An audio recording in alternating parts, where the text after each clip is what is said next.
Hello Balmy Badger Army, welcome to today's Vlogmas. Apologies there was no Vlogmas the last couple of days. We've been busy with family stuff and fitting everything in has just been a bit of a nightmare.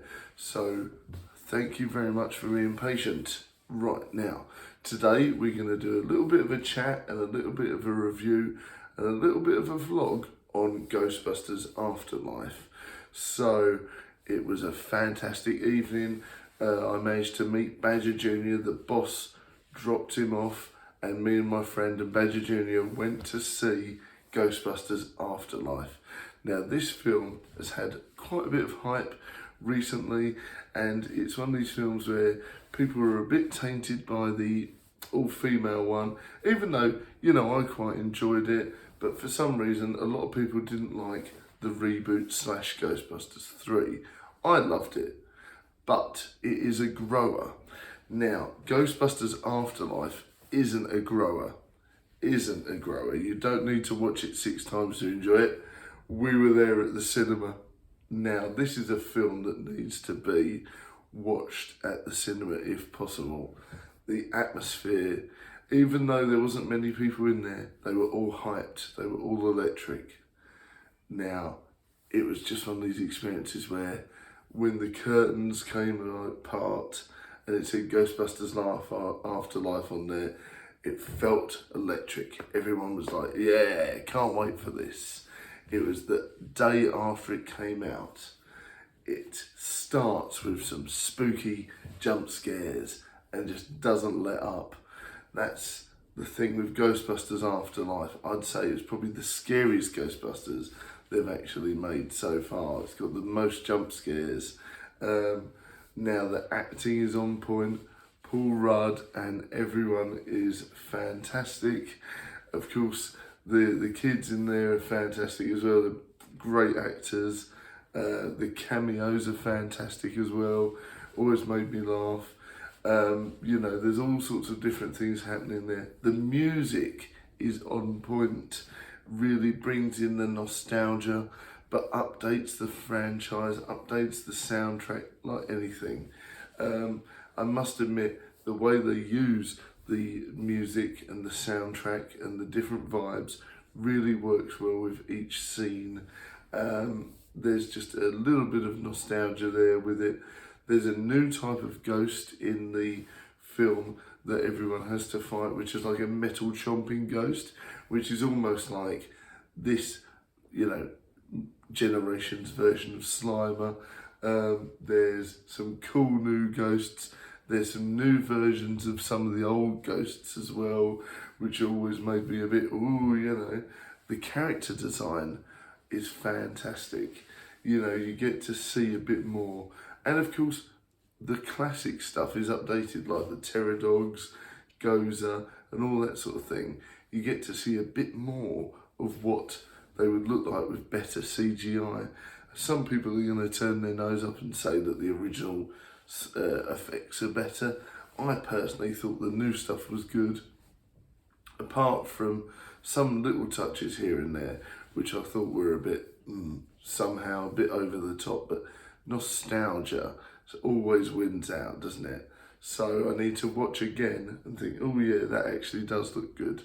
Now, I don't really want to talk about spoilers in this one, but everyone's seen the Terror Dogs and everyone's seen clips of the baby Stay Puft Marshmallow Mans, so that is fun. Now, I want to talk to you a little bit about that. That harks back to things like Gremlins, obviously Mogwais, Minions almost, and you know, you get to see them playing. There's a good 5 or 6 minutes of them playing about in the department store with all these different things like melting each other on barbecues, creating s'mores, and of course there's one particular one that does skydiving in a blender, and you can imagine how that turns out. So there's lots of weird little silly touches there. The comedy's on point, the jump scares are there, the acting is flawless. I must admit it's fun. And of course, the different soundtrack is there as well. There's a lot of memories that are brought back in there. And of course, the cameos. Now, the cameos are brilliant. And the way they've used some of the characters to propel the storyline was great. I must admit, the way they did that was fantastic. And I like the fact that there's a bit of a mystery behind what's going on. It keeps you watching. The storyline isn't as basic as you might think. They all move to this sort of horrible dirt farm, and it's all the reason why they're there. Is there ghosts there? Why is there seismic activity going on? What were the Ghostbusters doing there, or particularly one of them doing there? And there's a bit of a mystery on how to find the equipment and do all these different things. So they have to sort of unlock puzzles in the floor to release things and all sorts of weird and wonderful things.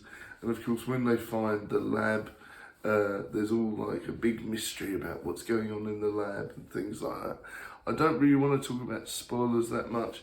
I don't really want to talk more about the storyline because I want you guys to go and see it for yourselves.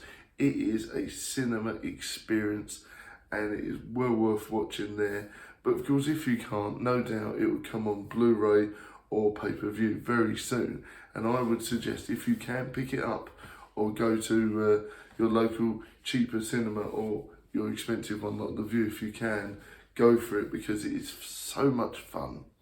And we missed the second end credit scene, so that was a bit disappointing, but I did see the first credit scene and it was hilarious. I'm not going to tell you what happens because I do want you to go and see it, but yeah, the credit scenes are fun, everything. This movie is top dollar. It's hilarious, it's spooky, it's everything a Ghostbusters fan would want from a classic film. And it takes the original, much like Cobra Kai actually, it takes the original, expands on the source material. So you don't really get like a reboot feel, you feel that it is a continuation of the story. So you could watch 1 and 2 and this one and be very happy. I did find that it didn't really talk much about the second one. I don't know if they didn't ignore it per se, but they didn't really mention it too much. It mainly focused on the first film and then fast forwarded to this one. So that's good in a way. You could skip the second one, but I quite like, the spooky painting in the second Ghostbusters and all that sort of thing. But there you go. I also did enjoy the Ghostbusters video game, but I did feel that the controls were rubbish and it did put me off. But I do like it. I like the storyline. I'm looking forward to them making another one. So technically, is this now Ghostbusters 5? Because originally the Ghostbusters video game was meant to be the third one, wasn't it? Let me know your thoughts once you've seen the film in the comments. I really love to hear what you think if you've seen it, or if you're going to go and see it off the back of this review, let me know. And I'd love to hear your thoughts on the female Ghostbusters film, the Ghostbusters game, the new Ghostbusters film if you've seen it, and of course the first films. And are you going to go back and watch all the old ones in preparation for the new film? I'd love to hear your thoughts.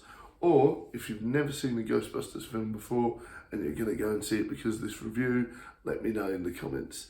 Thanks very much for this little chat.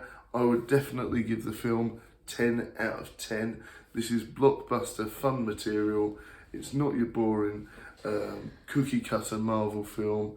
This is a fantastic new experience. Thanks very much for watching and happy Vlogmas. Bye.